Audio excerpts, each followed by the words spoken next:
tradición de fuertes líderes femeninos. Evita Perón fue la primera presidenta femenina del país. Nuestra ganadora es la siguiente, la segunda. Fueron la primera mujer elegida presidenta de Argentina. La presidenta Cristina Fernández de Kirchner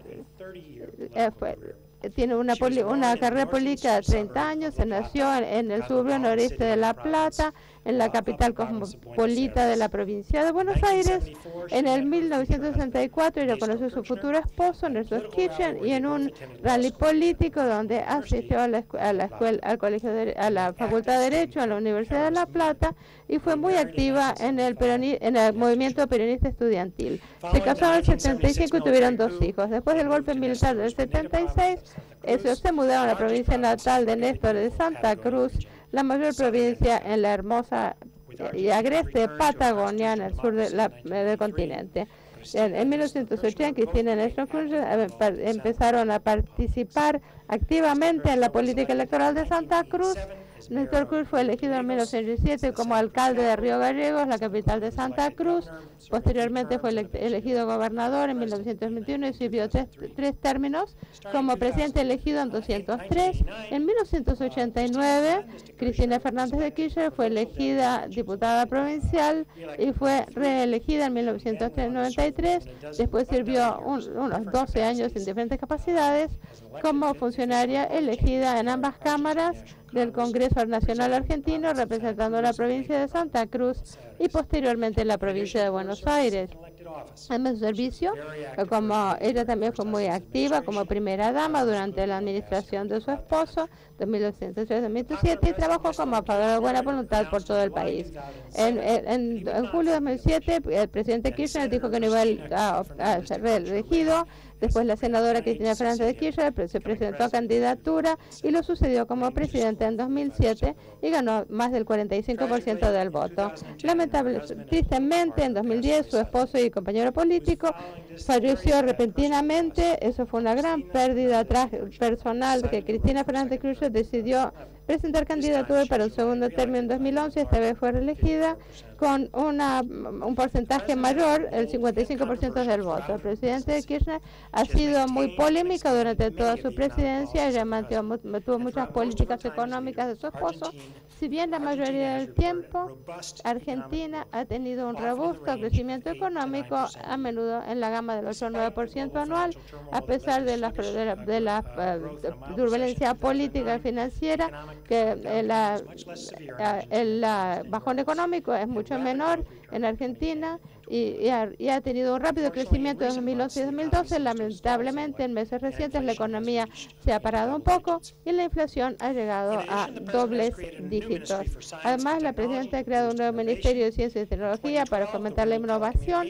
En 2012 se le dio el Premio de Telecomunicaciones Mundiales e Información a la presidenta por sus numerosas iniciativas digitales, como el programa Igual Conexión, que tiene por objetivo reducir la división digital en el sistema educativo argentino. Ella expandió los programas sociales, incluyendo un plan de beneficios para los niños, y ayudó a reducir los índices de pobreza en las familias. Ella apoyó medidas de derechos humanos, de abusos de derechos humanos en el pasado. En 1900 promulgó una ley de matrimonio del mismo sexo, el primer país de Latinoamérica en hacerlo. Al mismo tiempo, algunas de las políticas de la presidenta han generado bastante polémica. Sus batallas con el sector agropecuario, el uso de reservas y también préstamos obligatorios de los planes de pensión, y también el 59% de yacimientos petrolíferos fiscales, ha sido criticado y populado y ponderado en algunos círculos. La relación con la prensa han sido algunas veces un poco difíciles. Lo que está claro es que esta presidenta lucha apasionadamente por las políticas y en los pueblos, y de los cuales es campeona. Ella siempre estuvo en la lista Forbes de las 100 mujeres más poderosas del mundo. Por favor, den la bienvenida a la honorable Cristina Fernández de Kirchner esta noche. Muchas gracias. Bienvenida, señora presidenta.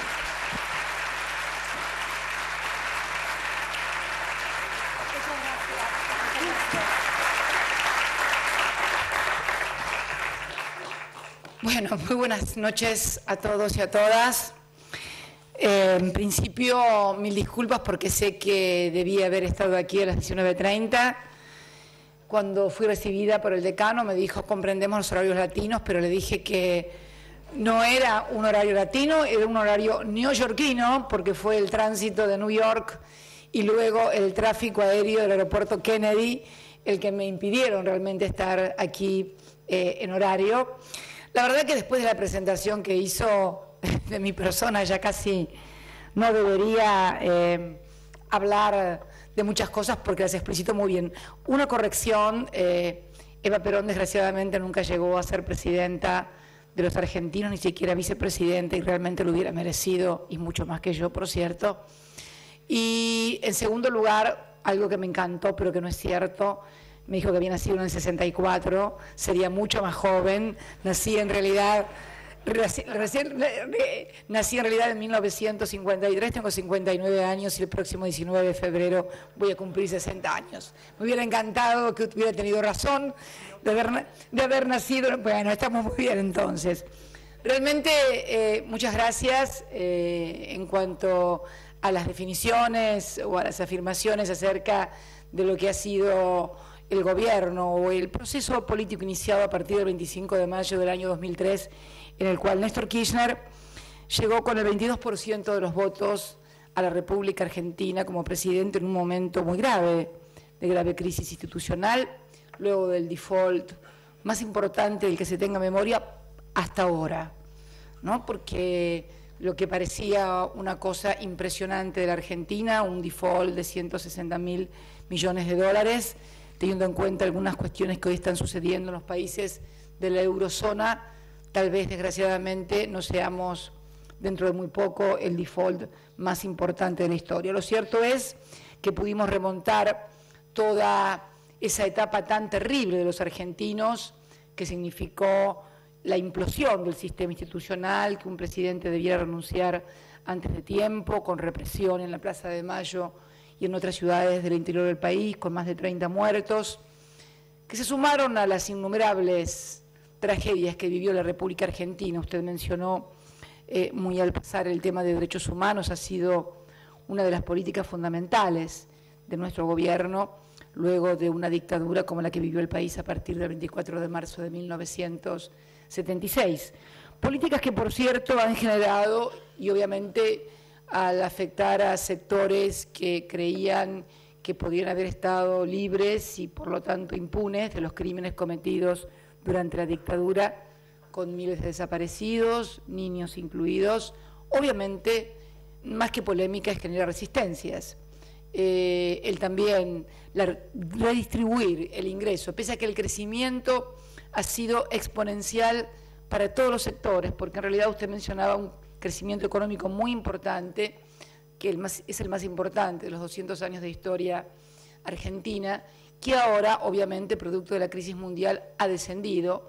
En los últimos 12 meses hemos pasado del 8,9 del 2011 a un 4,8 y a un 2,5 en los primeros 7 meses del año, pero que realmente, bueno, nos lleva a pensar, más que en los éxitos que hemos tenido, en cuál es la situación. A mí me gustaría mucho hablar, sinceramente, ayer presenté la Cátedra Argentina en Georgetown, hablamos largamente de la Argentina, y la verdad que me gustaría, además de hablar de la Argentina, hablar de lo que está pasando en el mundo, de lo que es la crisis mundial, de lo que es la crisis global, con la que me tocó intervenir el día martes en Naciones Unidas, y también con lo que yo creo que ha pasado de ser una crisis económica para convertirse decididamente en una crisis de carácter político. Y también una tesis de un mundo diferente en el que vamos a vivir y en el que yo creo que ha comenzado una nueva etapa civilizatoria. ¿Por qué digo una nueva etapa civilizatoria?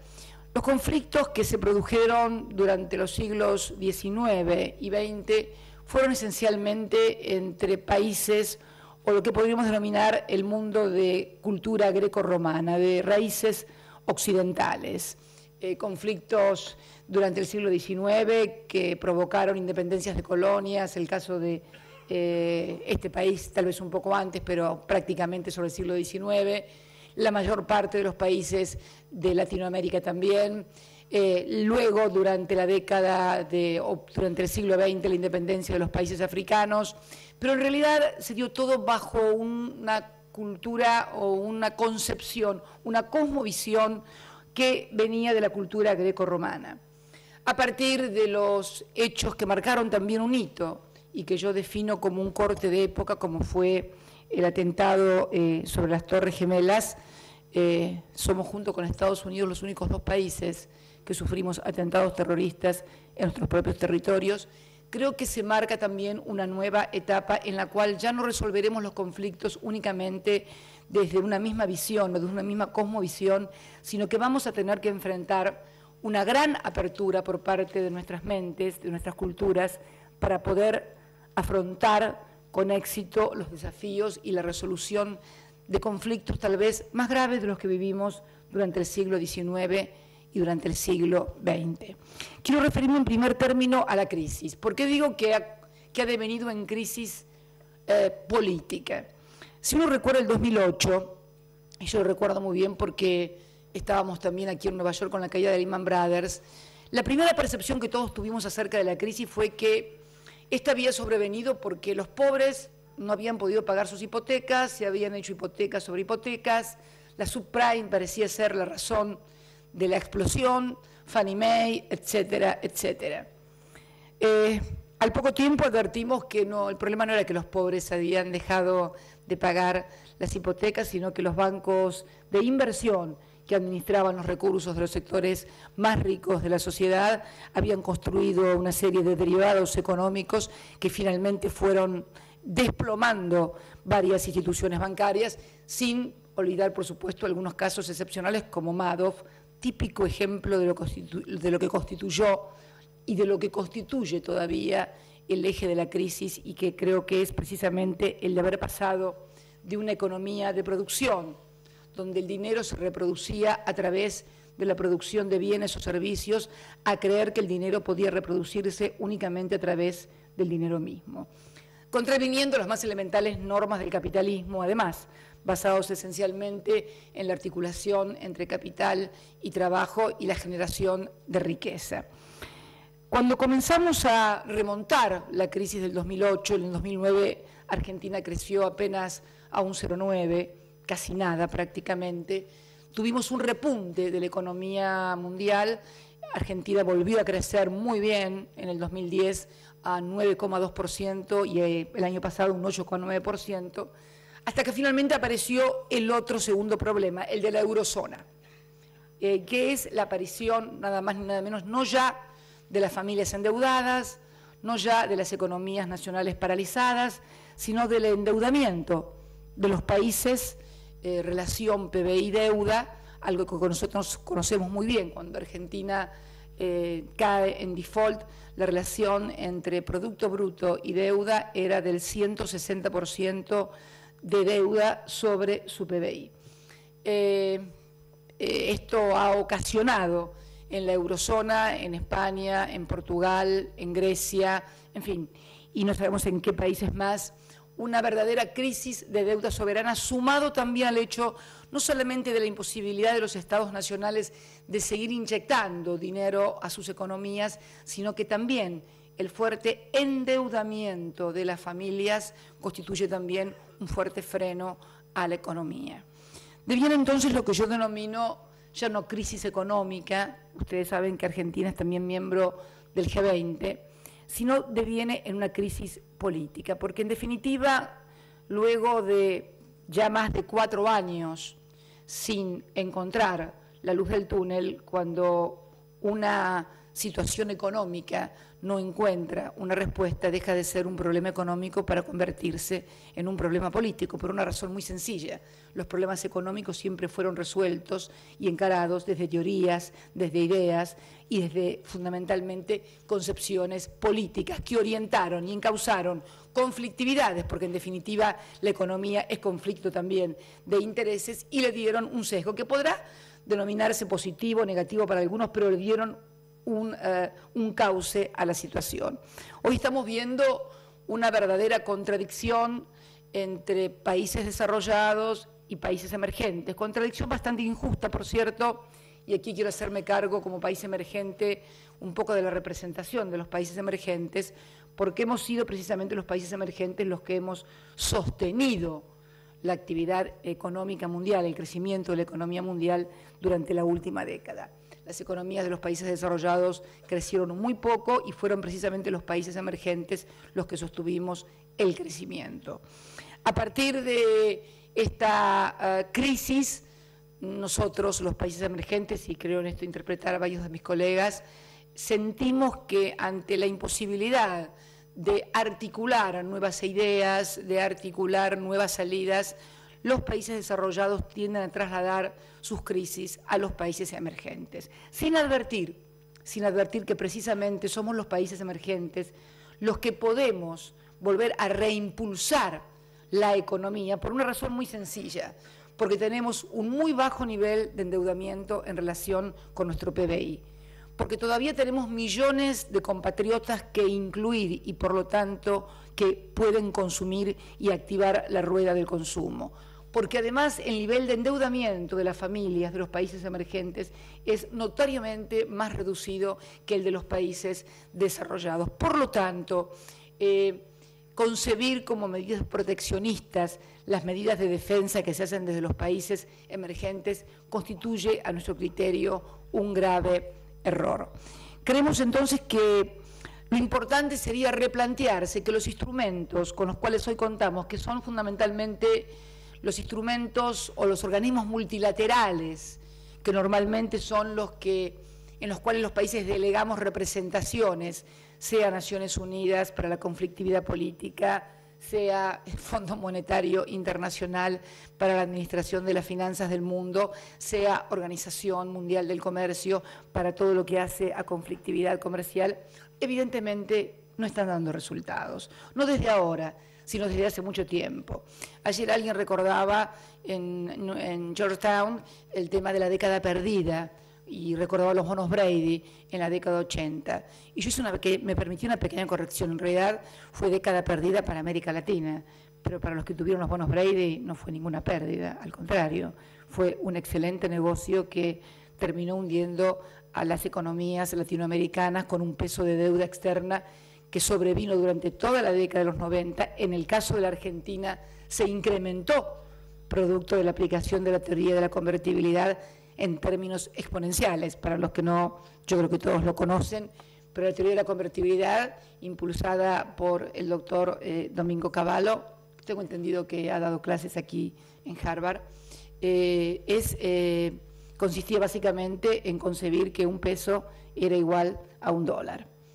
Yo no soy economista, ni he estudiado en Harvard, ni voy a dar clases en Harvard, pero me doy cuenta rápidamente cuando miro a Estados Unidos y miro a mi país y comprendo que una moneda representa el tamaño, la unidad monetaria de un país representa el tamaño de la economía de un país, que obviamente un peso jamás podía valer $1, aquí algo estaba fallando.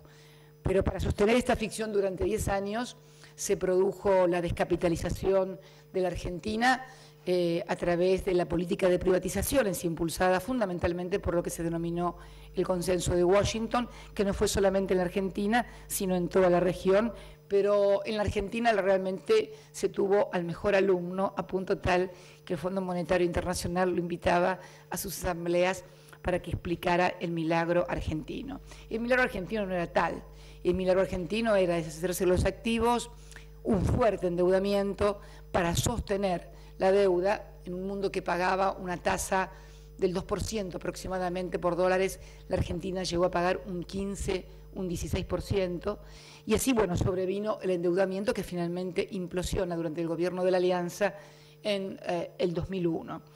Y luego viene medidas que algunas son consideradas polémicas, pero realmente si uno las mira desde la perspectiva y desde la más lógica y cruda doctrina capitalista, verá que son absolutamente lógicas. Todavía seguimos siendo muy criticados por los fondos buitres aquí en Argentina, aquí en Estados Unidos, que activan fuertemente con un gran lobby sobre el Parlamento norteamericano.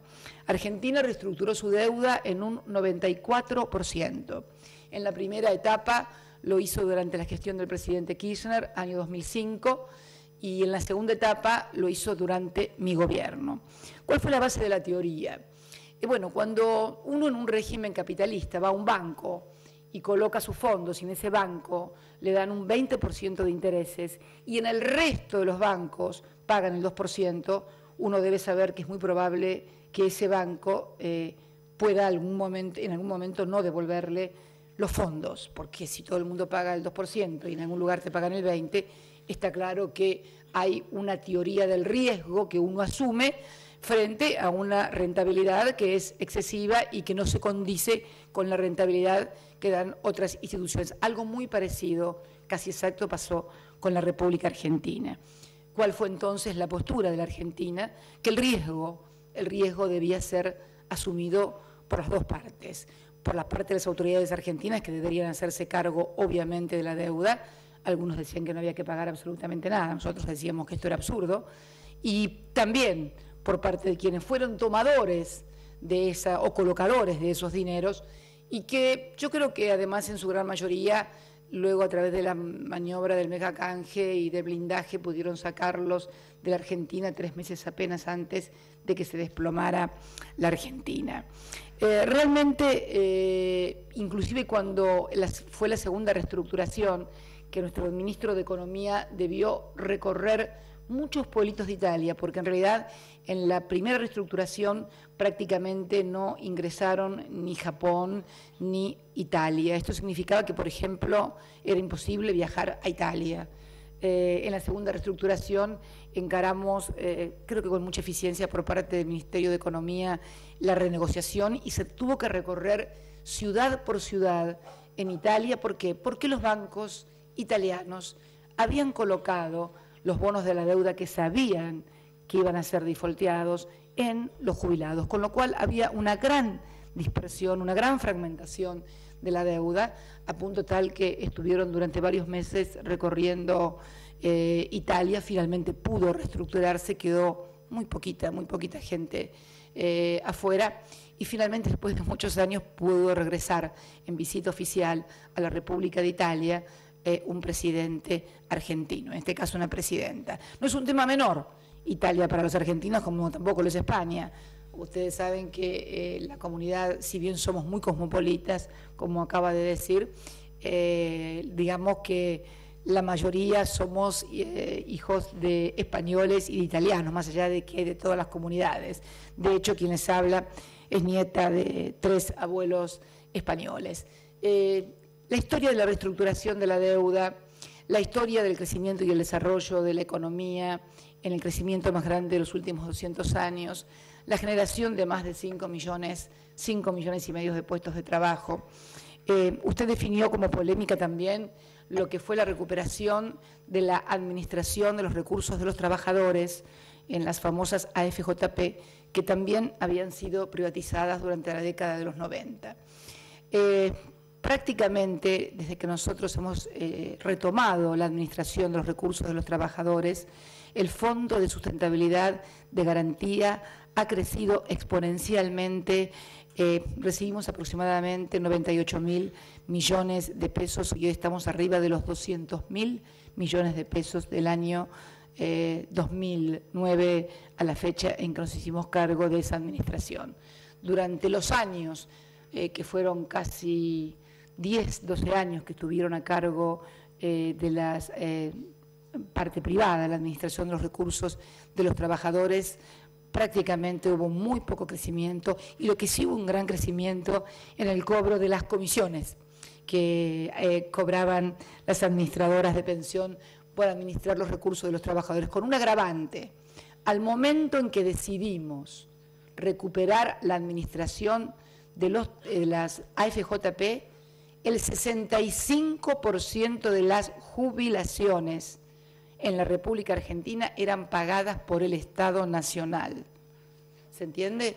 Se habían quedado con la crema del negocio y el 65% de los jubilados cobraban de parte del Estado, en tanto que solamente los jubilados de muy altos ingresos cobraban de las AFJP.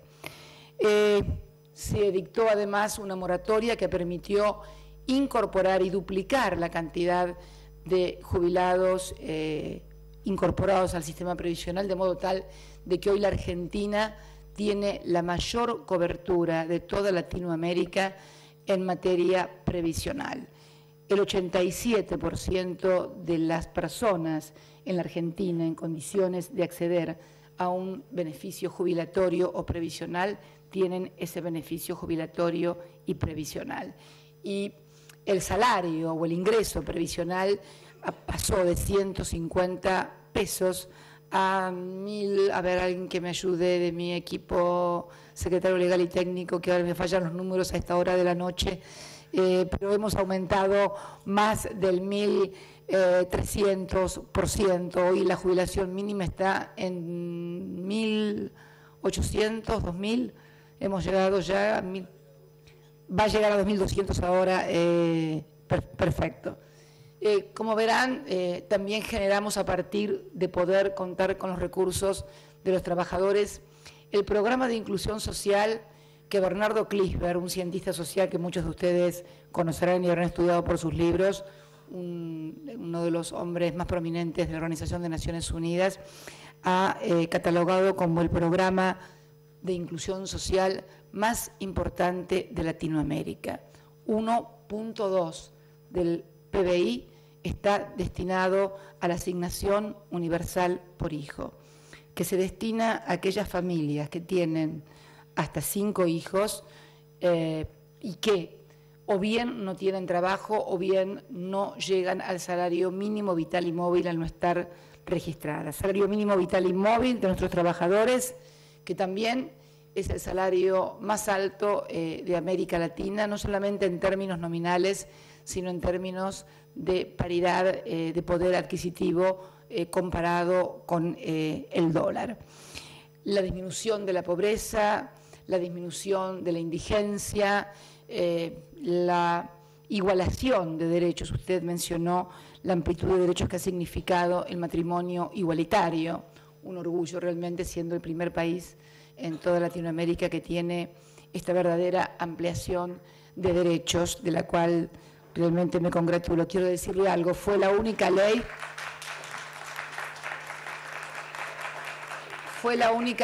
que Kirchner votó como legislador. Él no era muy afecto a la legislatura, él era un hombre ejecutivo, pero cuando se trató en el Parlamento, él tuvo una gran actuación en el logro de ese matrimonio igualitario y trabajó denodadamente para que los que no tenían los mismos derechos que teníamos las mayorías también lo tuvieran. El planteo fue que no le estábamos quitando derechos a nadie, simplemente le estábamos dando derechos a otras personas que carecían de los derechos que ya teníamos la mayoría de los argentinos. Básico y fundamental. Esto también genera resistencia de ciertos sectores refractarios. Es imposible tener un proceso de la densidad y de la profundidad de las transformaciones que se han operado en la Argentina desde el año 2003 y no generar, obviamente, oposición o sectores que están en contra. Ni que hablar en materia de derechos humanos. Hasta el año 2003, quienes habían cometido delitos de lesa humanidad habían secuestrado, torturado y desaparecido. Gente que todavía aún no ha aparecido, seguían en libertad en mi país. Y no era solamente un problema de la Argentina. Yo recuerdo que me tocó acompañar a Kirchner a París en su primer viaje como presidente y nos recibió el presidente de Francia, Jacques Chirac, a quien nadie obviamente podrá catalogar como de izquierdista o un hombre conservador. Y me acuerdo que ni bien nos sentamos en su despacho del Eliseo, nos miró y lo primero que reclamó, mirándolo a Kirchner, dijo: la sociedad francesa no puede entender, no puede comprender que alguien que haya asesinado, se refería al caso del capitán Astiz, ustedes saben que tuvo una gran repercusión en Francia con motivo de la desaparición de 2 monjas francesas. Me tocó también estar en el Senado y recibir el mismo reclamo en el Senado francés. No puede entender la sociedad francesa que personas que hayan cometido estos delitos tan aberrantes estén no solamente en libertad y caminando en la calle, sino que además lo hagan en virtud de leyes dictadas por el Parlamento, porque la impunidad siempre puede quedar una persona que comete un delito y la justicia no lo alcance, pero cuando la justicia no lo alcanza, no porque el juez no lo descubrió, porque la policía no lo encontró, sino porque uno de los 3 poderes del Estado determina que no tiene ninguna culpa y que puede permanecer en libertad, realmente genera una sensación de vivir en un sistema predemocrático. Yo siempre digo que cuando desde un poder del Estado se establece una norma que permite delinquir libremente, estamos en una sociedad predemocrática y no en una sociedad democrática. Esto también, obviamente, genera resistencia por parte de sectores que, bueno, que apoyaron en su momento la dictadura militar o que tienen una visión acerca del rol que desempeñaron las dictaduras en América Latina diferente al que tenemos nosotros. Creo que no es polémica, es directamente una visión diferente acerca de lo que es la condición humana y en qué sociedad y en qué sistema queremos vivir. Y vinculado con esto, vinculado con los derechos humanos, yo hablaba el otro día también en Naciones Unidas cuando recordaba y volvía a condenar una vez más el salvaje asesinato del diplomático estadounidense en Libia, Christopher Stevens, solidarizándose con Estados Unidos y fundamentalmente con su familia. El tema de lo que yo denominaba esta nueva etapa civilizatoria y lo que es necesario comprender, la visión que debemos tener frente a los fenómenos que se están produciendo en el mundo y que muchas veces una percepción o una visión equivocada puede llevarnos a cometer errores. Cuando se produjo lo que algunos denominaron la primavera árabe y que yo creo que rápida, ligera y tal vez ingenuamente creyeron que se trataba de un deseo de occidentalización, por llamarlo de alguna forma, de los países de origen musulmán, los países árabes, en realidad estábamos ante una mala lectura de dichos acontecimientos. Yo creo sinceramente que una de las cosas que tenemos que comprender, y por eso hablo de esta nueva etapa civilizatoria, y lo repetí ayer en Georgetown, que así como ninguno de nosotros nunca va a querer ponerse un chador, yo por lo menos no pienso usar chador, ni tampoco caminar 2 pasos atrás de ningún hombre, y seguramente ninguno de ustedes usar turbante, debemos comprender que hay gente que sí quiere vivir de esa manera y no quiere ni vestirse ni hacer las cosas que nosotros hacemos porque tiene una cultura, una religión y una visión, una cosmovisión diferente del mundo. Digo esto porque esto va a ayudar mucho a comprender el mundo actual y bueno, lo que parecía una primavera árabe para algunos se convirtió en otoño y yo diría casi en invierno. Esto nos obliga a todos a tener una mirada lo más amplia posible, lo más desprovista de prejuicios y con el mayor grado de apertura posible. Sobre todo lo digo en estos ámbitos académicos donde obviamente podemos discutir, podemos debatir, podemos comparar lo que está pasando en el mundo y al mismo tiempo ver cómo podemos utilizar esto, no desde la visión, desde el choque de civilizaciones que nos proponía Samuel Huntington, tampoco como el final de la historia, que también otro catedrático creyó que significaba la caída del muro de Berlín y nos dimos cuenta que la historia no tiene final porque dialécticamente el final de la historia es una profunda contradicción, pero sí que esta suerte de nueva etapa civilizatoria pueda a nosotros ayudarnos a reformular pensamientos, a reformular teorías y fundamentalmente a adaptar instrumentos, y en eso somos grandes críticos nosotros de los organismos multilaterales, cómo están funcionando, porque yo creo que pueden crear conflictos dentro de nuestro propio espacio común, que es hoy los países que podemos decirnos herederos de la cultura grecorromana, y al mismo tiempo crear conflictividades con países que provienen de otro tipo de culturas. Y creo que la situación económica, además, va a tender a agravar esta cuestión.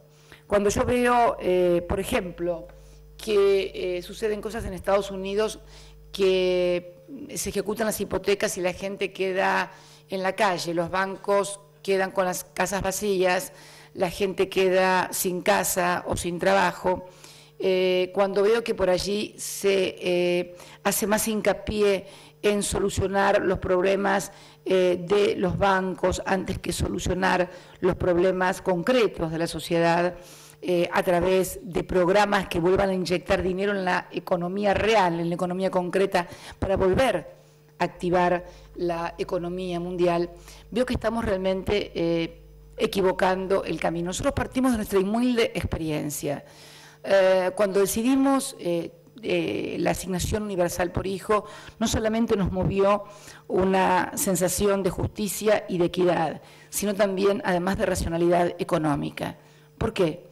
Porque los sectores de menores recursos, los sectores más vulnerables, son los que normalmente menos capacidad de ahorro tienen. Por lo tanto, todos los recursos que se colocan en los sectores más vulnerables, además de reducir la vulnerabilidad social y dar, en cierta manera, mayor equidad y mayor justicia, la equidad y la justicia sería que tuvieran trabajo y no necesitaran, por supuesto, ayuda del Estado, es que realmente estamos activando la economía a partir de ayudar a estos sectores. Si además vemos la formidable concentración de ingresos que se ha producido en las últimas décadas, aquí en Estados Unidos puede observarse claramente un país en donde la clase media era la más amplia, el más amplio segmento. Hoy tenemos que el 1% de la población tiene el 25% prácticamente del PBI nacional y maneja casi el 40% de la economía nacional. La desigualdad también va creando sensaciones de injusticia, desigualdades que también se producen entre los países. Yo hablaba de esta conflictividad que se da ahora entre una suerte de guerra comercial y de monedas entre los países desarrollados y los países emergentes, que tiene que ser superada a través de no dobles estándares, sino de un equilibrio en serio en los comercios. Para darles un ejemplo, los paneles, el panel es un juicio que se organiza normalmente en la Organización Mundial de Comercio, en la OMC, contra prácticas que pueden ser catalogadas como proteccionistas. Cuando uno va a un panel de la OMC, un país emergente, de los 24 miembros, 22 pertenecen a países europeos que tienen subsidios agrícolas y proteccionismos y barreras pararancelarias desde hace muchísimo tiempo. Nuestro caso, la República Argentina, que ha sido acusada de prácticas proteccionistas. Nosotros hace décadas que no podemos ingresar carne argentina aquí a Estados Unidos, y lo es por razones fitosanitarias.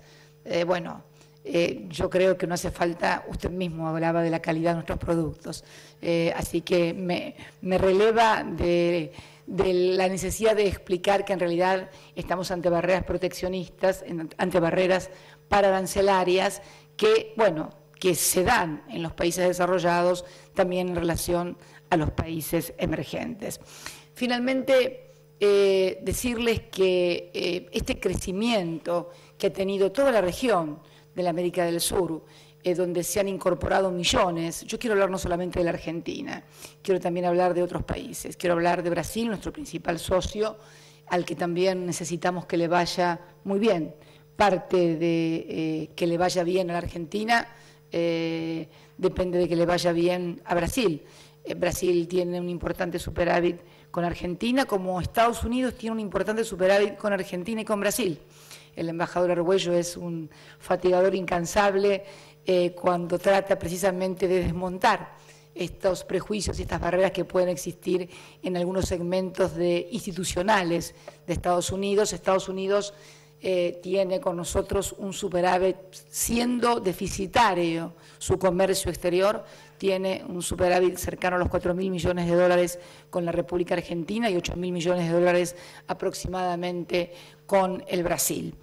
Pese a que su cuenta corriente es deficitaria, su balanza comercial también es deficitaria, pero bueno, es moneda de reserva, emite dólares, por lo cuanto su déficit puede ser ilimitado. El problema es que está creando, con una desvalorización del dólar, también una revalorización de las monedas, y hoy, en este mundo sin precios, a partir de que se ha perdido la noción de competitividad, porque en definitiva hay una gran guerra de precios, de monedas, etcétera, necesitamos imperiosamente restablecer instrumentos globales que no son los que hoy están. Porque está claro que el Fondo Monetario Internacional no tiene ninguna solución para administrar las finanzas. De hecho, no ha podido controlar las finanzas de las últimas décadas en todo el mundo. La Organización Mundial de Comercio tampoco ha podido finalizar la ronda de Doha porque finalmente no ha habido ningún tipo de acuerdo entre países emergentes y países desarrollados, porque los sacrificios que se nos exige a los países emergentes son muy superiores a lo que están dispuestos a dar en esa ronda de negociaciones los países desarrollados, y ni que hablar del Consejo de Seguridad. Y con el Consejo de Seguridad quiero terminar, porque precisamente la Argentina va a formar parte del Consejo de Seguridad a partir del año que viene, 2013 y 2014. Aprovecho también para decir que por primera vez va a haber una embajadora mujer de la Argentina ante Naciones Unidas, por primera vez en toda su historia, que también es un signo de igualación en los tiempos, en este caso con respecto a los géneros.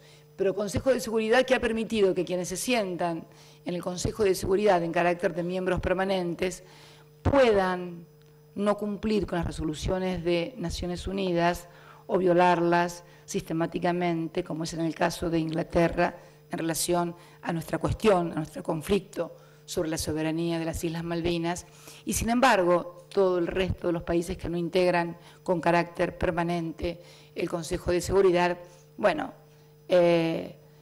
tienen que respetar rigurosamente las reglas. Porque digo que también el Consejo de Seguridad ha perdido funcionalidad.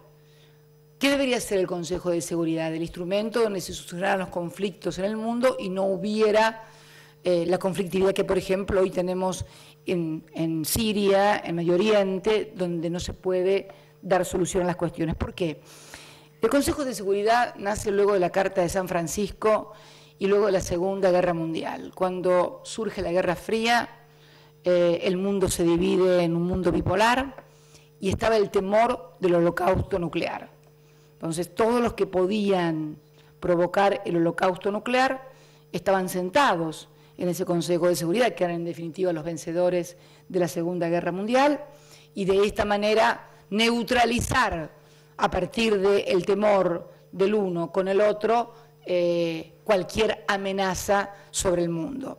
El problema es que los que hoy amenazan en el mundo no tienen lugar ni siquiera en el Consejo de Seguridad, ni siquiera están en Naciones Unidas.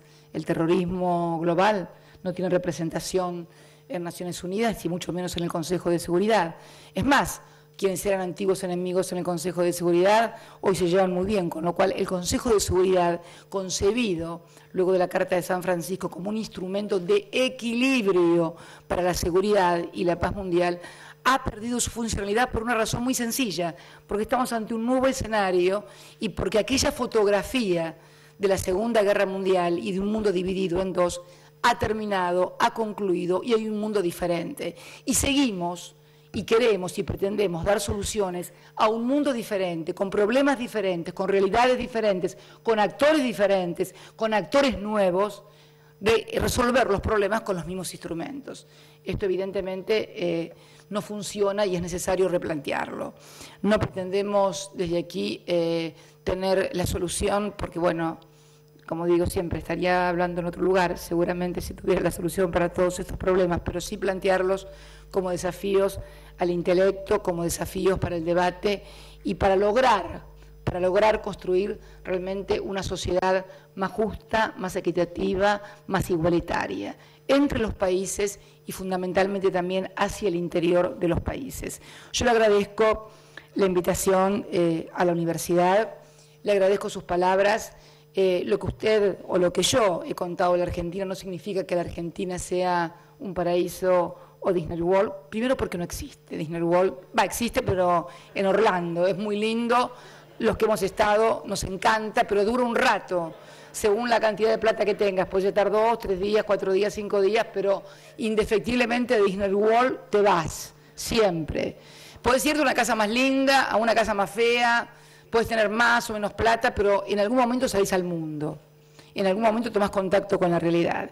Y evidentemente hoy no podemos hablar de que vivimos en Disney World en ninguna parte, pero de la Argentina del año 2001, de la Argentina del año 2003, sin esperanzas, de la que se vayan todos, lema que ahora podemos leer en las manifestaciones en España o en Grecia, de esa Argentina donde el 25% de los argentinos no tenía trabajo, donde los científicos se iban, donde los jóvenes hacían colas en la Embajada Española. Yo lo recuerdo muy bien porque salía del Congreso de la Nación, del Parlamento, del Senado, y tomaba por la calle para ir a mi casa, donde precisamente está el Consulado de España. Colas y coleros había inclusive, porque los argentinos con esta natural creatividad que teníamos, cobrábamos para hacer la cola, unos 50 pesos creo que se cobraban por hacer la cola, entonces alguien estaba toda la noche, había carpitas, hacía la cola y luego a la mañana cuando abrió el consulado daban los números. Esta era la Argentina de los que se iban, de los científicos. Me agrada mucho que haya mencionado la creación del Ministerio de Ciencia y Tecnología, lo tenemos como uno de los logros más importantes.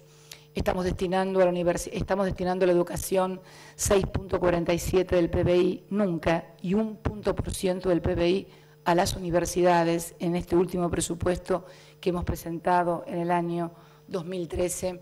Hemos lanzado un programa como el de Conectar Igualdad, que es suministrarle a cada uno de nuestros alumnos secundarios de las escuelas públicas y gratuitas que tenemos, así como las universidades. Yo soy una egresada de Universidad Nacional Pública y Gratuita, uno de los pocos países del mundo donde las universidades son gratis y donde además se permite el ingreso, vienen a estudiar de todas partes de Latinoamérica también a nuestro país. Faltan muchísimas cosas, tenemos todavía un 32% de trabajo en negro, tenemos gente que no está registrada, tenemos 7,2, 7,3% de desocupación, habíamos llegado a un 6,9, pero subimos un poquito a partir, bueno, una cuestión estacional, pero también una cuestión de la crisis mundial. Tenemos hoy una cantidad de reservas. Y hablando de las reservas, usted mencionaba como medida polémica también que habíamos pagado con las reservas. No fue una medida polémica, fue una medida que polemizaron algunos que querían que nos endeudáramos. Fíjense qué gracia que teníamos. Nosotros teníamos y tenemos más de 40.000 millones de dólares de reservas que hemos juntado porque cuando Kirchner llegó al gobierno había 9.000, 10.000 millones de reservas solamente en el Banco Central, no había más. ¿Qué decidimos? Utilizar las reservas para pagar. Nos pagaban anualmente intereses al 0,8% por tenerlos depositados en Basilea. Y si queríamos ir al mercado de capitales para poder pagar la deuda, nos cobraban un 12, un 13%.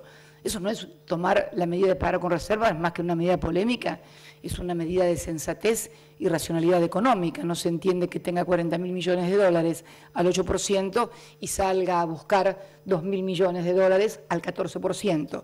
Dicho sea de paso, la deuda del Corralito, que fue una de las causantes de aquellos días tan trágicos del 19 y 20 de diciembre, fueron pagados enteramente por este gobierno a partir del pago del Bodén 12. El último pago lo efectivizamos hace muy poco tiempo, 2.300 millones de dólares, y seguimos pagando la deuda de otros gobiernos, porque este gobierno no ha endeudado a la Argentina, al contrario, se ha producido un proceso de desendeudamiento inédito. Desde aquellos 5.000 o 6.000 millones de dólares con que comenzó la deuda en el proceso militar el 24 de marzo de 1976 y culminó en el año 2001 con el 160% del PBI, hoy la deuda del sector público con el sector privado es del 13% del PBI y la deuda en moneda extranjera es de un 8%. El resto de la deuda es deuda intrasector público, es decir, por títulos que tienen la ANSES u otros organismos del Estado Nacional. Un proceso de desendeudamiento inédito realmente y que termina con la severa restricción que significó para la economía el peso de la deuda externa. Yo creo que nadie que haya vivido en los años 90, 80 o 70, fundamentalmente 90 y 80, no haya escuchado la palabra afuera el Fondo Monetario, manifestaciones contra el Fondo Monetario cada vez que venía una delegación, porque simbolizaban la dependencia y fundamentalmente la imposibilidad de desarrollar políticas autónomas, políticas públicas autónomas que revirtieran el beneficio de la población. Reitero, no estamos en el mejor de los mundos, pero estamos en un mundo en el que hemos mejorado sustancialmente nuestra situación. Así por lo menos lo ha entendido la mayoría de los argentinos, porque, bueno, haber ganado luego de 8 años de gobierno con el 54,11% de los votos, revela que una mayoría más que importante del pueblo argentino considera que no es todo perfecto, porque nadie vota a perfección, pero que hemos hecho una buena tarea, sobre todo porque además de ser un registro muy importante, fue el más importante después de Perón. Bueno, jamás hubiera pretendido sacar más votos que el general Perón, hubiera sido un atrevimiento de parte mía, no me lo hubieran perdonado, me hubieran tratado de heterodoxa, pero realmente es un gran orgullo, luego de 8 años de gestión, haber podido obtener este respaldo y después de las conflictividades que vivimos, porque nos tocó perder elecciones, nos tocó vivir conflictos muy graves, enfrentamientos, diferencias, fundamentalmente, como usted señalaba, con el sector agropecuario a partir de las famosas retenciones móviles. Mire lo que son las cosas. Hace pocos días acabamos de poner retenciones móviles a pedido de los productores de biodiesel, que son un sector agroindustrial, por las variaciones precisamente de los precios internacionales. Pero bueno, esas son etapas superadas, conflictos superados, y lo que es importante es que tenemos que aunar esfuerzos, y a esto no me refiero únicamente a los argentinos, sino a la comunidad internacional, para lograr sobrellevar y superar esta crisis que está convirtiéndose decididamente en política. Pasan de gobiernos, como en el caso de España, del PSOE, y pasan a un gobierno de derechas como podría ser el de el señor Rajoy, y bueno, y ninguno puede dar respuestas, porque el problema no es ni de derechas ni de izquierdas. El problema es de concebir el crecimiento de un país como el único instrumento posible, y va a hacerlo con equidad, con justicia, y fundamentalmente, yo creo, a mi parecer, va a terminar más tarde o más temprano en una gran reestructuración de deuda por parte de los países, porque no les va a ser posible hacer frente al pago de tal nivel de endeudamiento, más aún con programas de austeridad y de ajuste. Por eso quería no solamente hablar de la Argentina, sino hablar del mundo. Hablar de la Argentina sería como pretender ser lo único en el mundo y no tener ninguna relación de dependencia ni conexidad. Hoy somos un mundo muy interconectado, muy interdependiente, y todo lo que pasa en un lado, de algún modo u otro, repercute en otro lado. Por eso el deseo ferviente de que los líderes de los países que hoy tienen graves crisis y que han sido responsables, en definitiva, sus dirigencias, de no haber advertido lo que venía, bueno, encuentren el camino y la solución y estén más dispuestos a escuchar nuevas recetas, nuevos caminos, nuevas estrategias y nuevas políticas. Resulta muy difícil que los mismos remedios que causaron la enfermedad curen al enfermo. Está claro que hay que cambiar o de médico o de remedio, o de ambas cosas al mismo tiempo. Muchas gracias y bueno, y ahora sí, escucho atentamente